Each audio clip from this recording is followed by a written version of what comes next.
The most dangerous kind of power isn't the kind you can point to or measure. It's the kind that slips through the air the moment you walk in. You know the type. Someone enters a room and the noise drops by instinct. The energy shifts without warning, and no one can explain why. People agree with them before fully thinking. They watch their reactions like it's a weather report. They adjust their tone, their posture, their words. Not because that person is loud, not because they're intimidating in an obvious way, but because something about their presence bends the room. That feeling isn't luck. It isn't personality. It's engineered. And Machiavelli understood this centuries before influence, charisma, or personal branding were even concepts. Aura, true aura, is the invisible weapon of rulers. And today, you're going to learn exactly how to build yours. See, power doesn't always come from what you do. Sometimes it comes from what people feel when they're near you. Feelings they can't trace, can't explain, but can't shake off either. Machiavelli mastered this psychological game. He controlled people by controlling the atmosphere around him. He made people uneasy without aggression, obedient without commands, compliant without threats. That heaviness in the room when someone important walks in, that shift in your heartbeat, that's aura. And if you build it correctly, people will follow you, hesitate around you, and treat you differently without ever understanding why. Imagine this. What if your presence alone, before you even speak, made someone second-guess their confidence? What if your silence made them rethink their entire approach? What if your stillness made them nervous? Machiavelli operated from one brutal truth. The one who controls the atmosphere controls the outcome. If you're tired of being overlooked, ignored, underestimated, stop trying to raise your voice. Start raising your presence. Because here's the thing. The man who doesn't flinch, who doesn't rush, who doesn't explain himself, terrifies everyone else. Why? Stillness is unnatural. Calmness in pressure is rare. And human beings project their fears onto anything they can't read. Machiavelli knew that aura isn't built with dramatic gestures. It's built in what you don't do. It's built in your restraint, in your controlled reactions, in the way you hold your ground without needing to say a word. When you stop trying to impress and begin mastering your energy, you become the person people can't ignore. You become the person they can't figure out, the one they can't predict, the one they can't prepare for. He once said, "Everyone sees what you appear to be. Few experience what you really are." And that wasn't poetry, that was strategy. It was a warning. The moment people think they know you, you're finished. If they can predict you, they can control you. If they can label you, they can dismiss you. So your aura is not built on truth. It is built on the illusion of truth. Not lies, not deception, but controlled ambiguity, strategic shadows. You are not here to be fully understood. You are here to be interpreted, misread, speculated about, and still respected.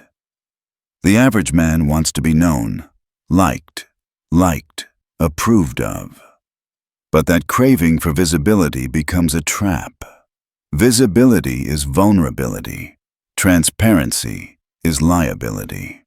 What they see of you cannot be the whole you. What they understand must only be fragments. Your face should not be a mirror people can read. It should be a mask they can't decode. Because if they can read your emotions, they can prepare.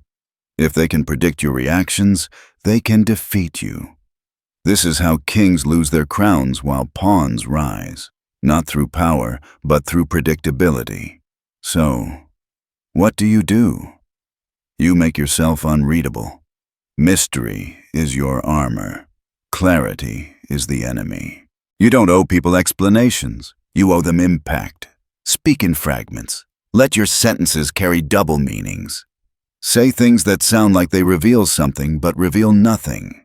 Let people fill in the blanks with their own insecurities, their fears, their expectations. Here's the twist, and Machiavelli understood this deeply. The version of you they imagine will always be more powerful than the version you explain. You don't need to be trusted. You need to be unpredictable. Trust ties you down. Mystery gives you freedom. Let them debate who you really are. Let them whisper assumptions. Let them interpret your silence however they want. Because while they're busy trying to decode you, they're already responding to you. You've pulled them into your gravity without a single command. Never correct their assumptions. If they think you're kind, let them. If they think you're dangerous, let them. If they think you're cold, give them a small smile and walk away. The moment people ask, "What is he really thinking?" you've already won. The next rule is rhythm. Never keep the same one. Speak with confidence one day, disappear the next. Show warmth for a moment, then withdraw for a week. Let them feel like they're close to figuring you out, and then become someone else entirely. Rulers are not supposed to be known. They're supposed to be imagined. Your goal is not to live vividly in their memory. Your goal is to live quietly in their uncertainty. People fear what they can't define. People respect what they can't predict. People obey what they don't understand. You must control perception by giving them nothing solid to hold on to. Disappear when expected. Show up when it disrupts. Shift your tone. Shift your energy. Shift your presence. Not because you're lost, but because you're evolving. Fluidity is dominance. Predictability is death. When someone demands clarity, give them mist. When someone asks for explanations, respond with a question that leads nowhere. Speak like fog present, but untouchable. Lines like, "You already know the answer," or, "What makes you think I didn't plan this?" These create doubt. Doubt creates hesitation. Hesitation creates control. Your silence must carry weight. Your lack of clarity must be felt. Your unpredictability must shape their behavior. Over time, they'll adjust themselves to your imagined expectations. They'll begin moving around you, reading you, accommodating you even when you offer nothing. This is where aura transforms into dominance. Never be who they think you are. Never finish the story they believe they figured out. Change chapters before they're done reading the last one. Aura dies the moment you repeat yourself. So reinvent, evolve. Discard old versions of yourself the way kings eliminate threats, quickly, quietly, without hesitation. In their eyes, you are not a person. You are a possibility, a question, an atmosphere, a subtle fear they can't shake. And that is where real power comes from. Because the people who cannot be read cannot be resisted. Aura doesn't begin when you open your mouth. It doesn't start with your words or your expressions. It begins before any of that, before eye contact, before greetings, before anyone knows your name. It begins with silence, with stillness, with the invisible pause that enters a room the moment you do. In a world obsessed with performing, you must be felt, not entertaining, not loud, not overly expressive. Felt. Machiavelli never begged for attention. He designed the conditions for it. He knew true influence begins with perception, with the way your presence shifts the emotional temperature of a room. Most people think authority comes from talking more, joking more, being more noticeable. But those who truly dominate, they speak less and command more. Presence isn't about the words you choose. It's about what your existence does to the people around you. Aura is a psychological game, one built on tension, ambiguity, and suggestion. A kind of pressure that makes people more cautious, more attentive, more reactive when you're nearby. Presence so potent it bends the atmosphere before you ever say a word. And that starts with subtraction, not addition. Most people walk into a room trying to fill it, filling space with noise, movement, chatter, nervous humor, desperate energy. They want to be liked. They want approval. But approval is the hunger of the powerless. You don't want approval. You want tension. You want silence when you enter. You want heads to turn. You want the room to shift not because you demanded it, but because it happened naturally. So how do you create that? Stillness. Stillness is unsettling. Stillness is powerful. Stillness is something people rarely see, so they don't know how to interpret it. Most people fidget, bite their lips, adjust their clothes, glance around, tap their fingers. Endless little signs of insecurity. You, on the other hand, sit still. You move slowly, deliberately. You speak like the world can wait. You carry yourself like someone who owns time. A man who controls his movements controls the room. Your walk matters. Don't rush. Don't bounce. Don't shuffle. Move like someone who isn't chasing anything because you aren't. You don't chase attention. You attract it. You don't react. You observe. Every step should say, I choose the pace here. Your posture matters too. Straight but not stiff. Relaxed but not lazy. Your shoulders slightly back. Chin neutral. Hands still unless needed.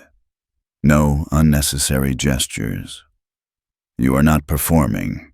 You are existing with purpose. Dress with intention, not loudly, not with flashy logos or screaming colors.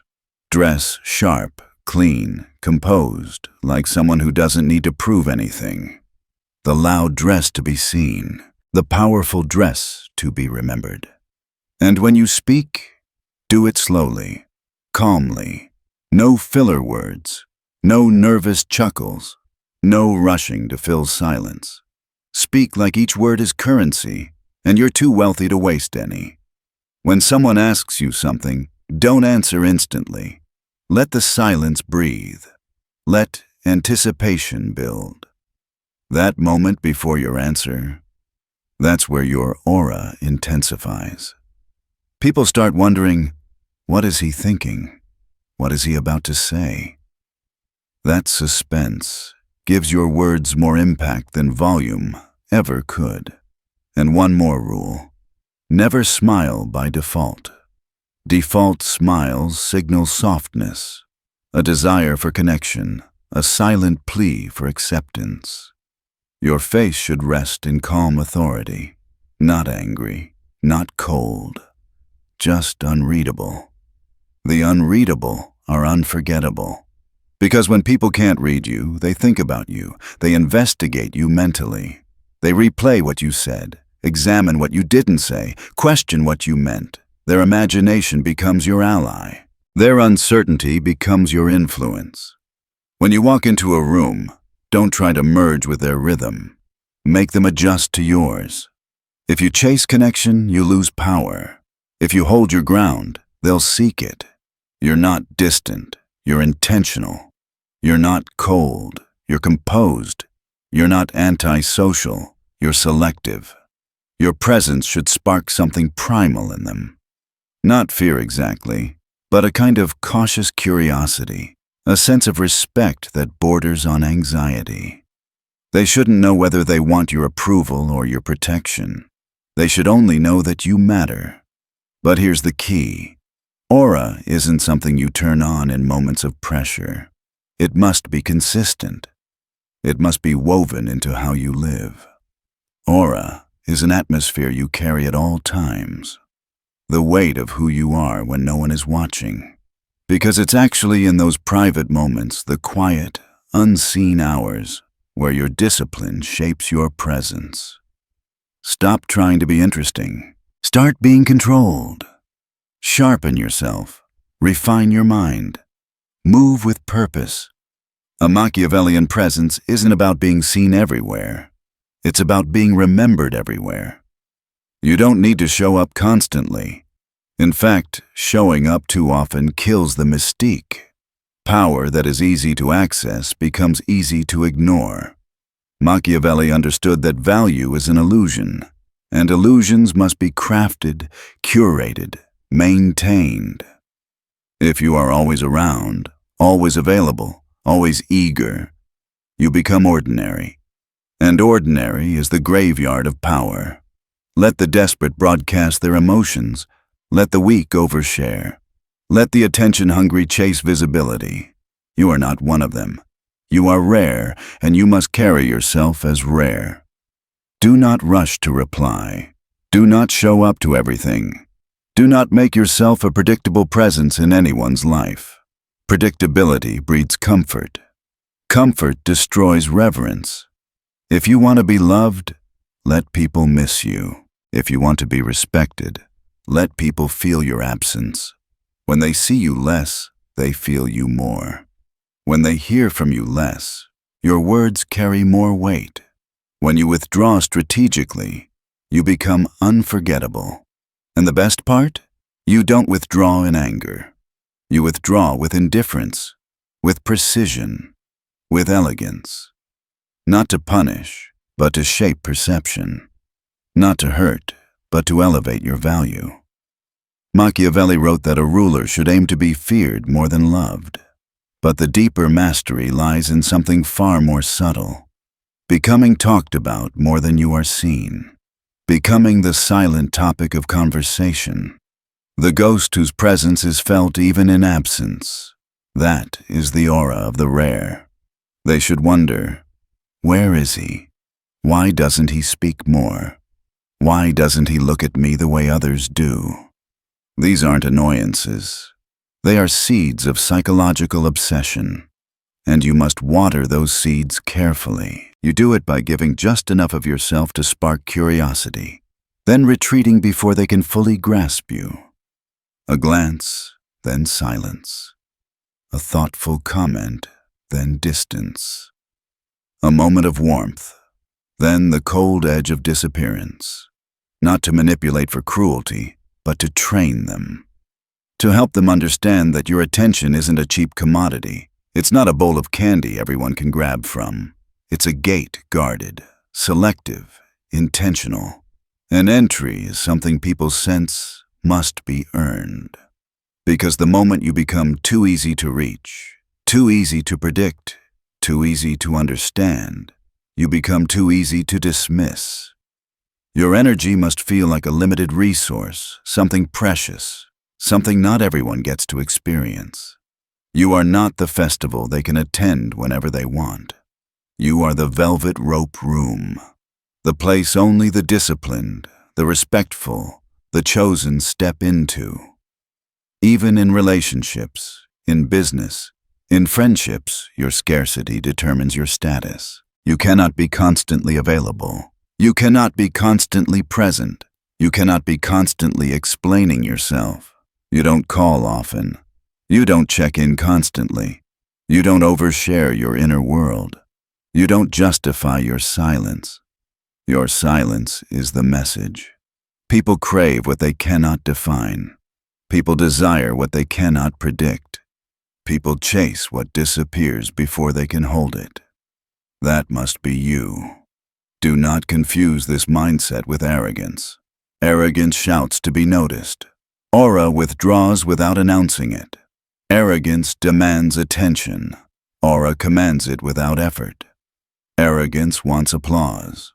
Aura wants silence when you enter a room. You don't need validation. You don't need approval. You don't need constant acknowledgement. What you need is the pause, the sudden heaviness in the air when you arrive, the shift in people's eyes, the instinctive straightening of their posture, the subtle hesitation in their voice. That is not narcissism. That is atmosphere control. Because in every social environment, someone sets the tone. Someone sets the emotional baseline. Someone becomes the gravitational center. You must become that person, And when they think they finally understand you, vanish again. Withdraw. Not in anger, not in bitterness, but in clean, cold, deliberate silence. They will feel the loss of your presence like the sudden drop of a guillotine. This is where your power becomes unmistakable. Anyone who has felt your aura will feel your absence even more sharply.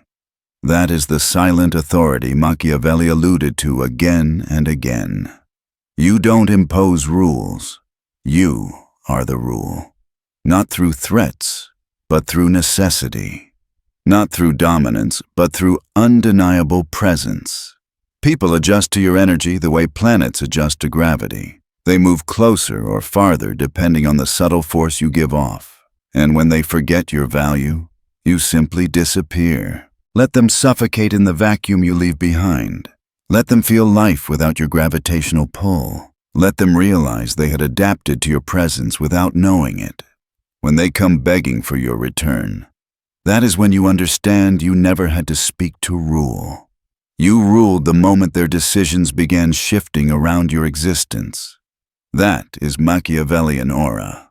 Not performance presence, not charisma command, not dominance through volume, dominance through silence. While others chase likes, applause, and attention, you build a presence that outlives the moment. You become the gravity they orbit. But aura isn't just interpersonal. It's environmental. Most people walk into a room and merge into it, absorbing the noise, matching the tone, blending into the existing rhythm. Machiavellian presence is the opposite. It's invasive, but quietly. You don't adapt to the room adapts to you. You don't feed off its atmosphere. You infect it. You rewrite it. You reshape it. Others laugh loudly, you don't. Others scramble nervously, you stay still. Others try to command attention, you never even try. Yet it drifts toward you. Aura is atmospheric. It's the shift in air pressure when someone with real internal power enters. And the secret is this. You must be calm when people unravel, silent when people ramble, composed when people panic. Because people instinctively follow the one who appears unshaken.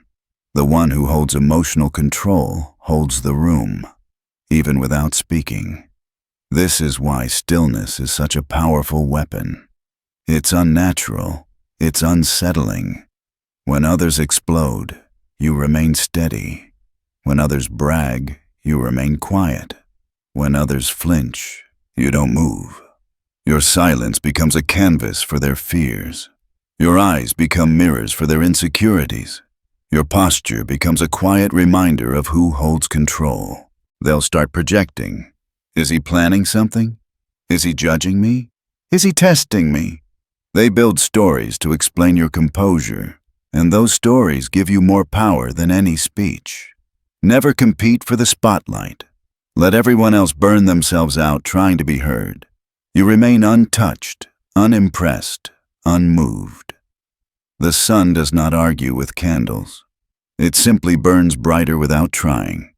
Treat every room like a battlefield, not for dominance, but for psychological advantage.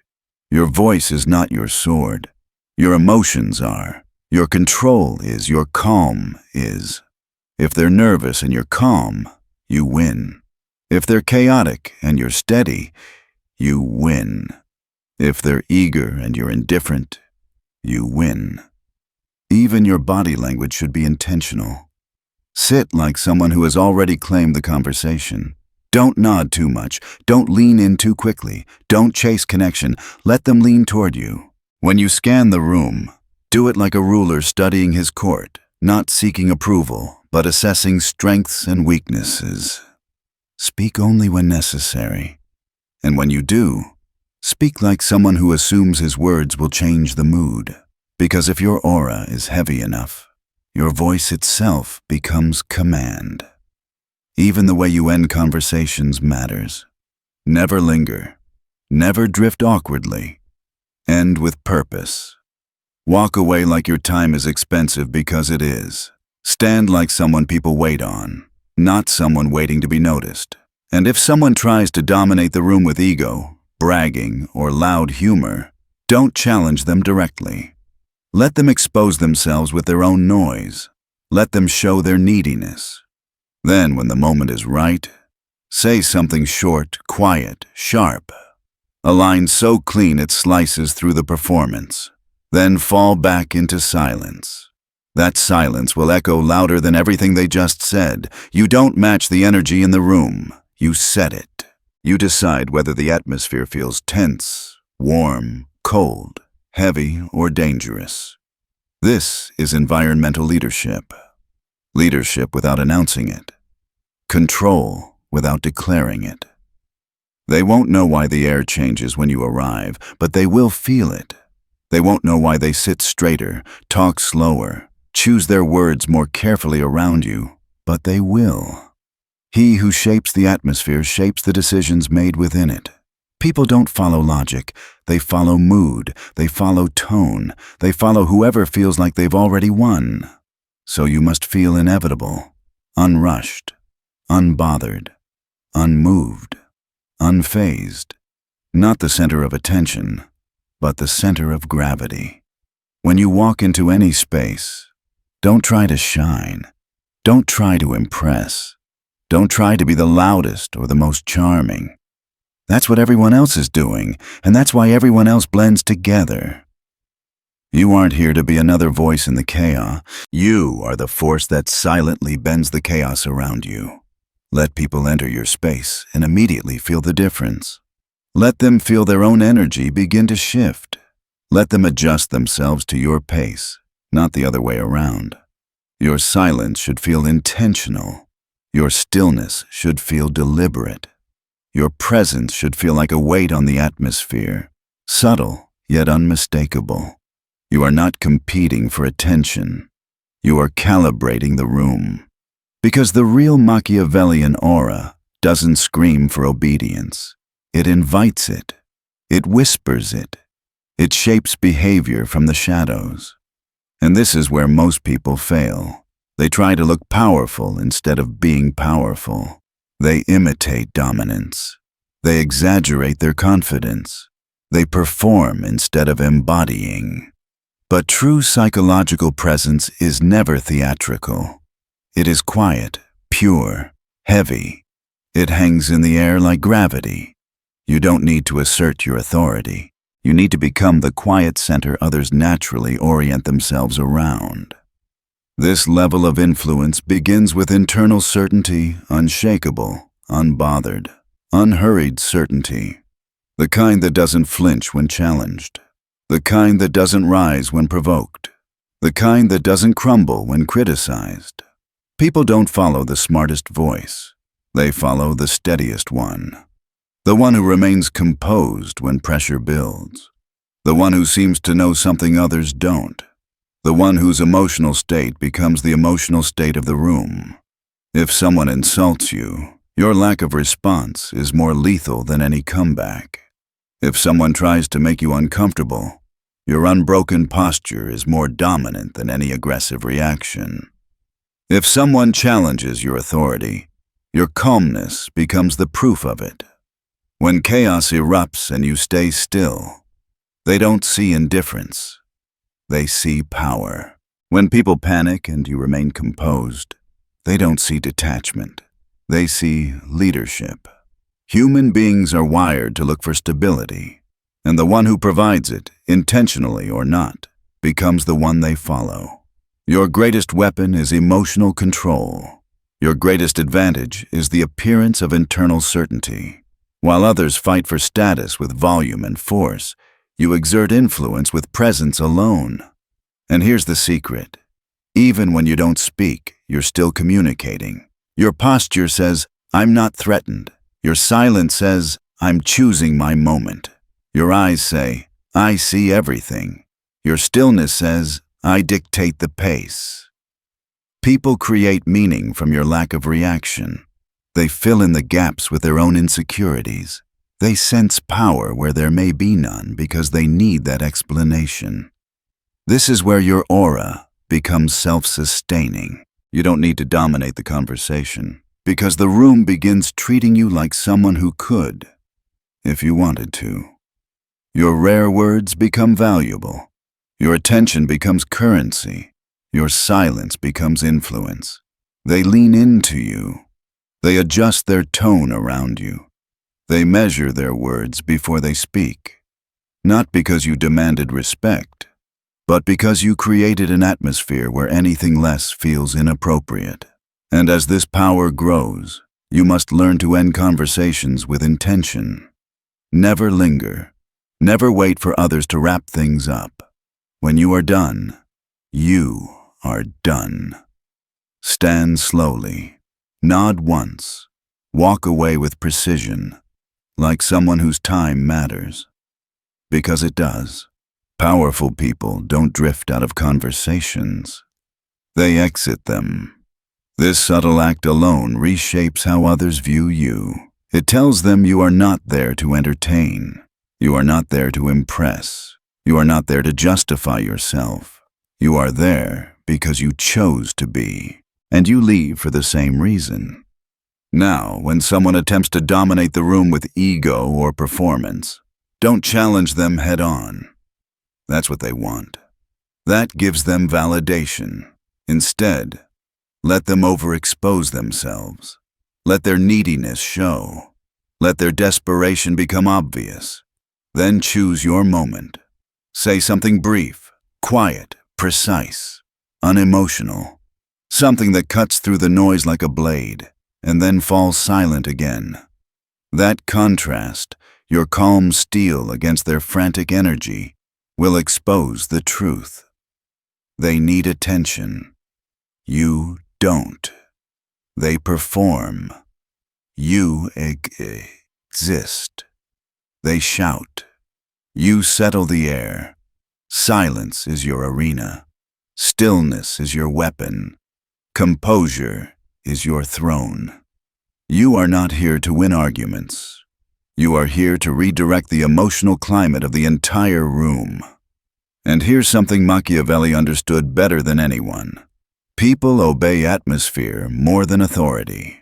They follow tone more than titles. They adapt to emotional gravity more than verbal commands. When the air feels heavier around you, decisions begin bending in your direction. People second-guess themselves. They hold back their ego. They hesitate before disagreeing. They seek your approval without asking for it. And eventually, something profound happens. They start adjusting to you even when you're not in the room. When someone is about to act, they ask themselves, what would he think? How would he react? How would he handle this? That's when your aura becomes permanent. That's when you become a silent ruler of every environment you touch. That's when your influence becomes invisible and therefore unstoppable. But to maintain this, you must kill the need for validation completely. You must detach from praise and criticism equally. Praise should not inflate you. Criticism should not damage you. You are a mountain, unmoved by weather, unchanged by storms. People can throw sunlight or thunder at you. It doesn't rewrite who you are. This level of internal consistency makes others unstable in your presence. It makes them question themselves. It makes them seek your approval subconsciously. It makes them desire your attention while fearing your judgment. And that's the highest form of influence. When people think they're making their own decisions, but your presence guided them there without a word. So, you don't push. You pull. You don't convince. You allow people to convince themselves. You don't impose your vision. You become the quiet force their instincts choose to follow. And when someone crosses a boundary, you don't explode. You don't rant. You don't threaten. You withdraw. Cold, calm, clean, final. No explanation. No emotional fallout. No argument. Your absence becomes the punishment. Your silence becomes the message. Your distance becomes the lesson. Anyone who has ever felt your aura will suffer the loss of it like a sudden drop in temperature. Some will chase you harder. Some will correct themselves. Some will crumble. That is the power of presence. That is the power of restraint. That is the power of becoming rare. Aura. The real kind doesn't disappear when you walk out of the room. It doesn't fade when the door closes. It doesn't end when the conversation ends. True aura lingers. It sits in people's minds. It influences their next decisions. It shapes how they think about you, talk about you, and behave around you, even in your absence. That lingering presence is the final stage of Machiavellian power. You are no longer just a person. You are an atmosphere, a reference point, a gravitational pull. This is what most men never understand. Aura is not built on constant visibility. It is built on psychological permanence, on the imprint you leave behind, on the way people feel after you're gone. To achieve that, you must stop moving through the world like everyone else, seeking approval, trying to impress, talking too much, giving too much of yourself away. You must stop thinking like a participant in social environments and start thinking like the unseen ruler of them. A ruler does not compete for space. He shapes it. He alters the emotional climate just by existing. This quiet control begins with internal certainty, not loud confidence, not aggressive posturing, but a grounded, immovable, unshakable sense of self. When people meet you, they must feel that your baseline does not change. Your emotional world stays consistent. Your behavior is measured. Your reactions are precise. Your energy is contained. People follow stability. People lean towards certainty. People submit to the presence that doesn't tremble. And the moment they sense that you are hard to shake, something shifts inside them. They start choosing their words more carefully. They become more aware of their posture. They start weighing their decisions as if you are silently evaluating them. You don't command this behavior. They impose it on themselves. That is the quiet authority Machiavelli spent his life studying. Not dominance through fear, but dominance through psychological weight.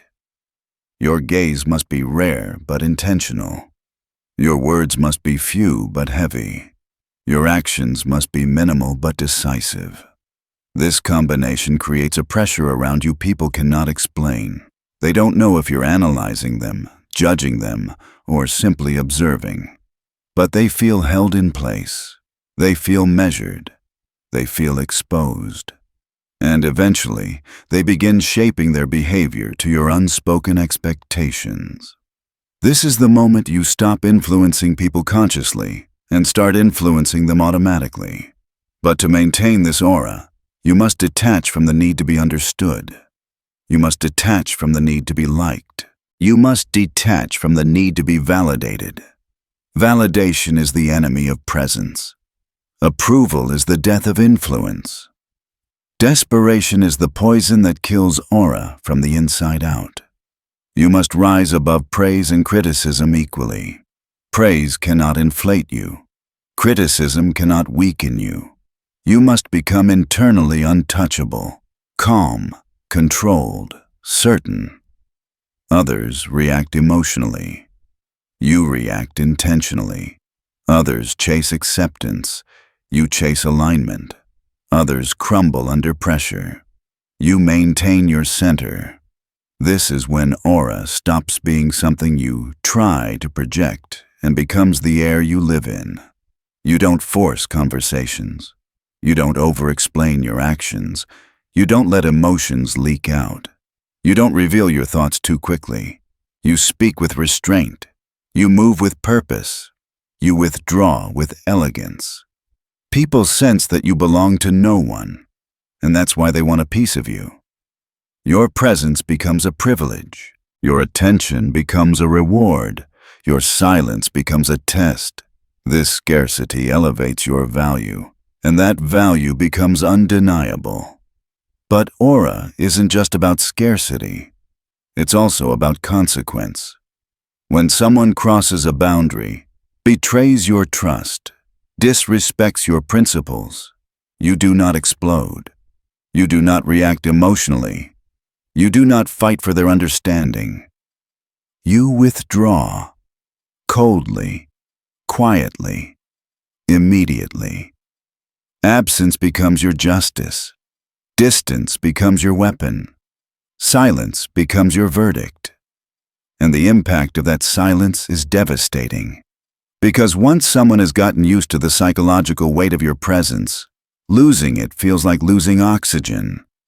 They feel the drop instantly.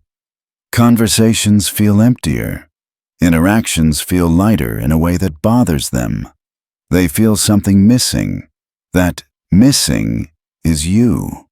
It is the aura they didn't realize they had adjusted themselves to. Some will chase harder. Some will correct themselves. Some will reflect on their behavior. Some will collapse under the weight of losing you. But none will forget it, because absence is more powerful than anger. Absence forces introspection. Absence creates regret. Absence exposes attachment. Absence reveals who truly valued you. This is not cruelty. It is calibration. You teach people how to treat you through the presence you give and the presence you remove. When they earn your attention, they feel elevated. When they lose it, they feel the drop. That psychological contrast builds respect faster than any speech. And this is why you must be intentional with your presence at all times. You must give it in controlled doses. You must withdraw it without hesitation when necessary. Your time, your emotional energy, your mind, none of these can ever be freely accessible. If you are too available, you become forgettable. If you are too predictable, you become ignorable. If you are too visible, you become common. And nothing kills aura faster than commonness. You must move like someone who has options. You must speak like someone who doesn't need validation. You must disappear like someone who is not afraid to be missed. This is how you become the phantom ruler of every space. Not the loud general, not the demanding king, the invisible force that shapes the room simply by existing. People don't need to understand you to obey your gravity. They just need to feel you. Because humans don't follow logic, they follow atmosphere. They don't obey commands, they obey emotional weight. They don't fear noise, they fear silence. They don't desire clarity, they desire mystery. And you must become the embodiment of all of these things. Let others chase attention. Let others perform for validation. Let others exhaust themselves trying to be everywhere. You become the presence they cannot forget, the silence they cannot decode, the absence they cannot ignore, the gravity they cannot escape. That is how you bend people without touching them. That is how you lead without announcing it. That is how you rule without a visible crown. Aura isn't what people see when you arrive. It's what they feel when you're gone. And those who understand this never need a throne to rule. In the end, aura is a lifelong discipline, a way of moving through the world with intention, restraint, and quiet dominance. You don't need permission to rise, nor applause to continue. Let others seek attention while you cultivate presence. Let others chase noise while you embody gravity. When your silence carries meaning, when your absence is felt, when your presence shifts the atmosphere without effort, you've stepped into a different realm of power. Master your energy, protect your mystery, and carry yourself like someone who already knows his worth. The world eventually adjusts to those who refuse to bend.